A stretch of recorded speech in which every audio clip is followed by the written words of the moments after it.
4 রাকাত বিশিষ্ট সালাতের দ্বিতীয় বৈঠকে দরুদ পড়ে ফেললে কি সাহু সেজদা দিতে হবে?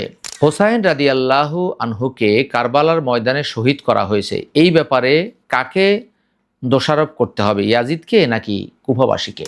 মাঝে মধ্যে আল্লাহ সম্পর্কে বিভিন্ন ধারণা আমাদের মনে আসে, এতে কি গুনাহ হবে? 4 রাকাত বিশিষ্ট সালাতের দ্বিতীয় বৈঠকে দরুদ পড়ে ফেললে কি সাহু সেজদা দিতে হবে? 4 রাকাত বিশিষ্ট সালাত তথা জোহরের 4 রাকাত, আসরের 4 রাকাত ও ইশার 4 রাকাত বিশিষ্ট সালাত আমরা যদি আদায় করি এবং দ্বিতীয় বৈঠকে যদি দরুদ পড়ে ফেলি এবং এক বাক্য পরিমাণ পড়ে ফেলি, তাহলে হানাফি মাসলাক অনুযায়ী আমাদেরকে অবশ্যই সাহু সেজদা দিতে হবে। অনেক ফকি বলেছেন সাহু সেজদা দিতে হবে না, কিন্তু হানাফি ফিক অনুযায়ী অবশ্যই সাহু সেজদা দিতে হবে। হোসাইন রাদিয়াল্লাহু আনহুকে কারবালার ময়দানে শহীদ করা হয়েছে। এই ব্যাপারে কাকে দোষারোপ করতে হবে, ইয়াজিদকে নাকি কুফাবাসীকে?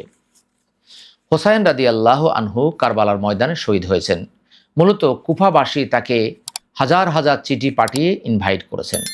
তিনি যখন তার ভাই মুসলিমকে পাঠিয়েছিলেন, চাচাতো ভাই, তিনিও ভালো অনুকূল পরিবেশ দেখে তাকে চিঠি পাঠিয়েছিলেন যে আপনি চলে আসুন।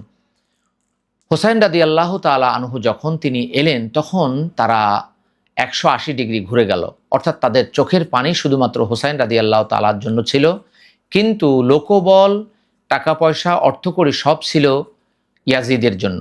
এই কারণে কুফাবাসী এজন্য সবচাইতে বেশি দায়ী, অর্থাৎ হোসাইন রাদিয়াল্লাহু তাআলার শাহাদাতের জন্য ইয়াজিদ বা জিয়াদ যতটুকু দায়ী, তার চাইতে বহুগুণে বেশি দায়ী হচ্ছে কুফাবাসী। কেননা তারা তাকে ডেকে এনেছে, ডেকে এনে তারা দূরে সরে গিয়েছে। আমাদের দেশে একটি প্রবাদ বাক্য আছে যে গাছে তুলে দিয়ে মই নিয়ে যাওয়া। কুফাবাসী এই কাজটি করেছেন, অতএব কুফাবাসীর দোষই এখানে সবচাইতে বেশি। মাঝে মধ্যে আল্লাহ সম্পর্কে বিভিন্ন ধারণা আমাদের মনে আসে, এতে কি গুনাহ হবে? আল্লাহ সম্পর্কে সবসময় সুধারণা পোষণ করতে হবে। যদি কোনো খারাপ ধারণা আল্লাহ সম্পর্কে আমাদের মনে আসে, তাহলে অবশ্যই সেটা থেকে আল্লাহর কাছে ইস্তেগফার করতে হবে, তাওবা করতে হবে। আমরা বেশি বেশি করে লা হাওলা ওয়ালা কুওয়াতা ইল্লা বিল্লাহ এই দোয়াটি পাঠ করতে পারি।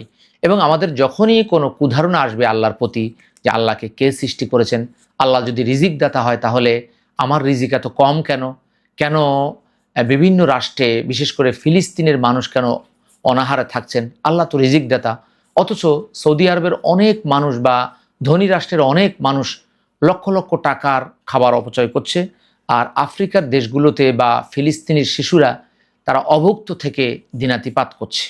আল্লাহ কেমন রিজিক দাতা? এই জাতীয় কোশ্চেন যদি মনের ভিতরে আসে, সাথে সাথে আউযু বিল্লাহ পাঠ করব, নাউযু বিল্লাহ পাঠ করব, আস্তাগফিরুল্লাহ পাঠ করব, লা হাওলা ওয়ালা কুওয়াতা ইল্লা বিল্লাহ পাঠ করব, তাহলে ইনশাআল্লাহ আমরা সেখান থেকে কামব্যাক করতে পারবো।